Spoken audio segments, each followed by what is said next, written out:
2025, Indonesia dengan jumlah penduduk saat ini sebesar 248,5 juta jiwa akan dihadapkan pada persoalan sangat serius di masa depan. Jumlah produksi pangan jauh lebih rendah daripada kebutuhannya. Krisis dan bencana pangan akan menjerumuskan kita ke bencana sosial yang tidak kita inginkan bersama. Dan bentuk pemerintahan apapun tidak akan dapat bertahan dalam kondisi ini. Tanah dan laut adalah ibu yang memberi kita makan untuk melanjutkan kehidupan. Ibu adalah makhluk sehingga ibu harus dihargai, diperlakukan dengan sopan, dan dikelola dengan arif. Tanah tidak boleh dipaksa bekerja sepanjang tahun. Tanah dan laut harus selalu mendapatkan petunjuk dari Bapa, yaitu langit. Tanah, laut, langit adalah sepasang tanda kehidupan yang saling memberi makna bagi berkelanjutan. Seperti pesan leluhur, gunung lahur kayuan, yaitu gunung harus tetap berkayu berpohon, lamping gawir awian, tanah miring ditanami bambu, legok balongan, tanah legok untuk tempat ikan, lebak sawahan, tanah lebak untuk persawahan, dan datar imahan, tanah datar untuk rumah. Benih adalah anak, dia harus dididik dan diperlakukan dengan baik, disapih dan ditimang seperti bayi, dijaga supaya menjadi induk yang baik dan hormati. Pertanian telah kehilangan roh tanah, laut, langit, dan benih. Pertanian telah tercerabut dari akar budayanya dan menjadi hamba kapitalisme global. Petani kecil yang meramu dan menghormati tanah sebagai ibu, langit sebagai ayah, dan benih sebagai anak telah didesak dari lahannya. Setiap tahun, 500.000 keluarga petani dan nelayan terpaksa keluar dari tanah yang telah menghidupi mereka dan nenek moyang mereka. Petani kecil yang telah dibenturkan dengan sistem pangan dan perdagangan pangan yang tidak adil bagi mereka.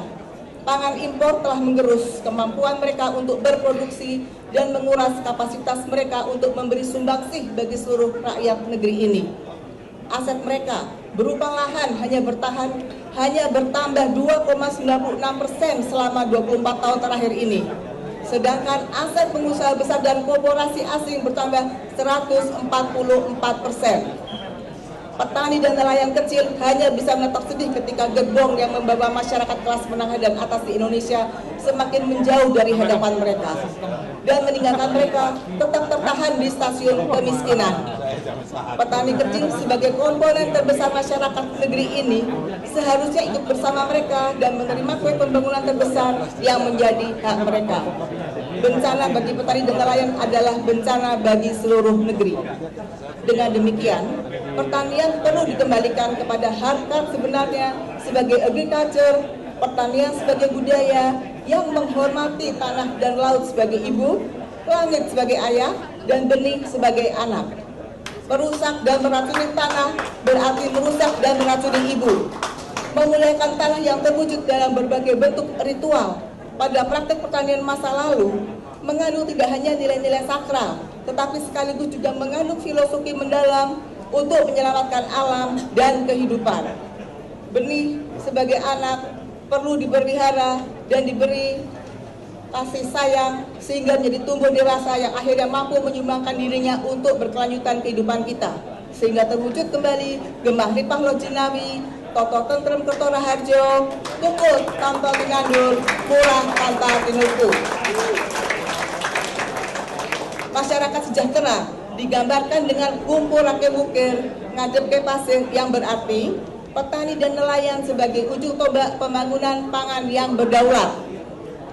Untuk mewujudkan itu semua, perlu perombakan besar terkait dengan pertanian dan pangan. Pancasila dan UUD 45 pasal 33 sebelum amandemen sebagai dasar hukumnya. Saatnya kita berpikir ulang terhadap semua konsep dan strategi pembangunan pertanian dan pangan kita. Perubahan paradigma kedaulatan pangan akan mengubah wajah pertanian kita dari wajah penuh belas kasihan menjadi tegar dan mampu berdiri tegak menyongsong persaingan dunia yang semakin ketat. Kedaulatan pangan juga akan membuat petani sejahtera, berjaya, serta memiliki kemerdekaan dalam menentukan hak, harkat, dan martabat mereka. Berkaitan dengan hal tersebut, kami beserta Aliansi Tani Indonesia Hebat, Anti Hebat, dan nelayan menyatakan visi kedaulatan pangan untuk mewujudkan kedaulatan pangan, reforma agraria, dan pengaturan wilayah laut untuk melayani dan memenuhi hak seluruh rakyat atas pangan yang menyehatkan, serta peningkatan kesejahteraan keluarga tani dan nelayan melalui dukungan penuh negara terhadap distribusi wilayah untuk petani dan nelayan, pengarus utamaan pertanian keluarga, agroekologi, dan perikanan laut, serta pelindungan petani dan nelayan dari ketidakadilan. Manifesto ini adalah simbol bersatunya Tagama dengan seluruh petani dan nelayan Indonesia. Merdeka! Merdeka! Merdeka! Jakarta, 1 Juni 2014, Tagama, Aliansi Tani Indonesia Hebat dan Nelayan. Terima kasih. Merdeka! Merdeka!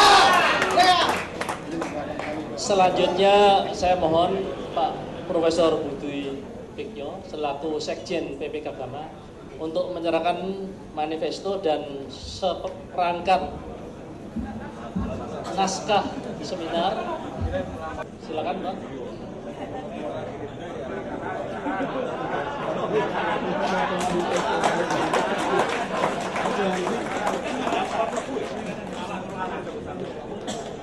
Tepuk tangan untuk kejayaan Indonesia. Kemudian dari petani ada titipan juga. Ini dari petani langsung mau silakan disampaikan dulu, mau dititipin ke siapa ini?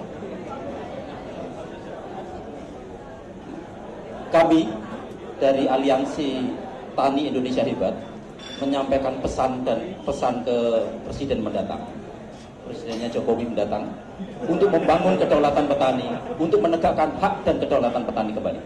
Terima kasih. Semoga diterima.